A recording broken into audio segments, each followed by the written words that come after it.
नमस्कार, आज की बड़ी खबरों में आपका स्वागत है। मैं हूं आपके साथ अनु भारद्वाज। आज के बुलेटिन में बात करेंगे क्या है हुमायूं कबीर का विवादित बयान। बताएंगे आपको दिल्ली से 15 दिन में 800 लोग कहां गायब। दिखाएंगे आपको दरभंगा में भीषण सड़क हादसा। बुलेटिन के आखिरी में देखेंगे राजपाल यादव की पत्नी ने तोड़ी चुप्पी। लेकिन दिन भर की तमाम खबरों से पहले एक नजर सुर्खियों पर। कानपुर लैम्बोर्गिनी कार हादसे में पुलिस का एक्शन, आरोपी शिवम मिश्रा हुआ अरेस्ट। सिर्फ 4 जिलों की सेना है मुनीर आर्मी, पाकिस्तानी संसद में पेश किए गए सबूत। मेरठ में व्यापारी पर ताबड़तोड़ फायरिंग, बीजेपी नेता के बेटे पर आरोप, इलाके में हंगामा। कानून व्यवस्था पर सख्त हुए सीएम धामी। मुख्यमंत्री पुष्कर सिंह धामी ने सख्त शब्दों में कहा कि प्रदेश में कानून व्यवस्था से किसी भी प्रकार का समझौता स्वीकार नहीं किया जाएगा। उन्होंने डीजीपी को निर्देश दिए हैं कि सभी प्रकार के अपराधों पर तत्काल मुकदमे दर्ज किए जाए और अपराधियों के विरुद्ध कठोर एवं प्रभावी कार्रवाई सुनिश्चित की जाए। मुख्यमंत्री धामी मुख्यमंत्री आवास में प्रदेश की कानून व्यवस्था की समीक्षा करते हुए उच्च स्तरीय बैठक ले रहे थे। दिल्ली में 15 दिनों में 800 लोग गायब। दिल्ली में लापता लोगों के बढ़ते मामलों को लेकर दिल्ली हाईकोर्ट ने गंभीर चिंता जताई है। कोर्ट ने इस मुद्दे पर केंद्र सरकार, दिल्ली सरकार और दिल्ली पुलिस से उनका पक्ष मांगा है। चीफ डीके उपाध्याय और जस्टिस तेजस की बेंच ने यह भी पूछा है कि क्या इसी तरह की कोई याचिका सुप्रीम कोर्ट में लंबित है। वहीं मामले की अगली सुनवाई 18 फरवरी को तय की जाएगी। हुमायूं कबीर का विवादित बयान। पश्चिम बंगाल में विधानसभा चुनावों से पहले हुमायूं कबीर के बयानों ने सियासी पारा चढ़ा दिया है। उन्होंने अपनी हत्या की साजिश का आरोप लगाते हुए 14 फरवरी को बड़े मार्च की चेतावनी दी है। कबीर ने ममता सरकार और बीजेपी पर हमला बोलते हुए प्रशासन पर भी पक्षपात का आरोप लगाया है।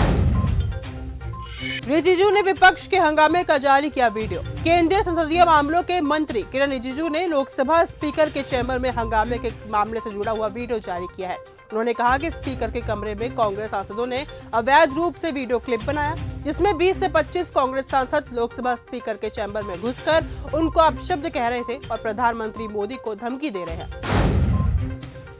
दरभंगा में भीषण सड़क हादसा। बिहार के दरभंगा जिले की एक घटना है, जहां सोनपुर गांव के पास भीषण सड़क हादसा होने से 3 लड़कों की मौत हो गई। तीनों युवक एक ही बाइक पर सवार थे, तभी अज्ञात वाहन ने टक्कर मार दी।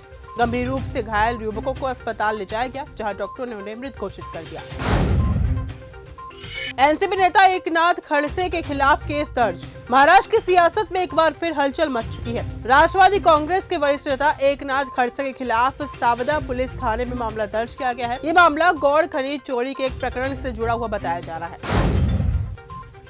दामाद संग भागने वाली सास जीजा संग हुई फरार। उत्तर प्रदेश के अलीगढ़ से एक बार फिर से रिश्तों को झकझोर देने वाला मामला सामने है। पिछले साल अपनी ही बेटी के होने वाले दामाद के साथ घर छोड़कर जाने वाली अनीता देवी ने अब एक बार फिर से सबको चौंका दिया। इस बार उन्होंने अपनी बेटी के मंगेतर राहुल को छोड़कर अपने पूर्व पति के जीजा के साथ रहने का फैसला किया है और दोनों फरार हो गए। साथ ही अनीता देवी लगभग 10 महीने तक राहुल के साथ रह चुकी थी।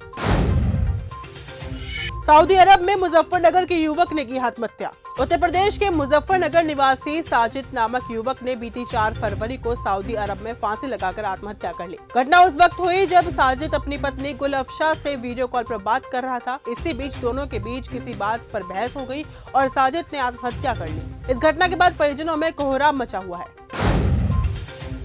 क्या राहुल गांधी की लोकसभा सदस्यता होगी खत्म? बीजेपी के सांसद निशिकांत दुबे ने कांग्रेस सांसद और लोकसभा में नेता प्रतिपक्ष राहुल गांधी की संसद सदस्यता खत्म करने की मांग करते हुए लोकसभा में प्रस्ताव दिया है। ये कदम ऐसे समय में उठाया गया जब राहुल गांधी ने भारत अमेरिका व्यापार समझौते और केंद्रीय बजट को लेकर सरकार पर तीखे हमले किए थे।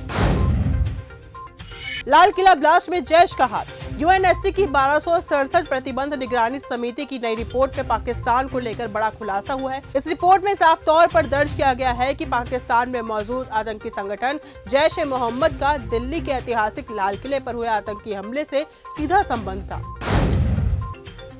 घूसखोर पंडित के मेकर्स को सुप्रीम कोर्ट से कड़ी फटकार। सुप्रीम कोर्ट ने गुरुवार को नेटफ्लिक्स और फिल्म मेकर नीरज पांडे से घूसखोर पंडित टाइटल पर सफाई मांगी और उनसे कहा कि वे कोर्ट को बताएं कि वे इसे नया नाम देने का प्रस्ताव कर रहे हैं। कोर्ट ने कहा कि ऐसा नाम अक्सर पब्लिसिटी के लिए चुने जाते हैं ताकि विवाद हो। ये टिप्पणी सुनवाई के दौरान आई जब बेंच ने कुछ ही घंटों में साफ जवाब देने का जोर दिया।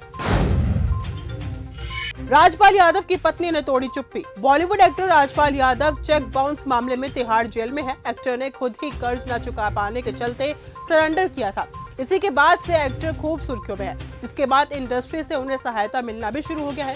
इसी बीच अब सरेंडर के बाद पहली बार राजपाल यादव की पत्नी राधा यादव ने बयान दिया, जिसमें उन्होंने मदद करने वालों को शुक्रिया कहा।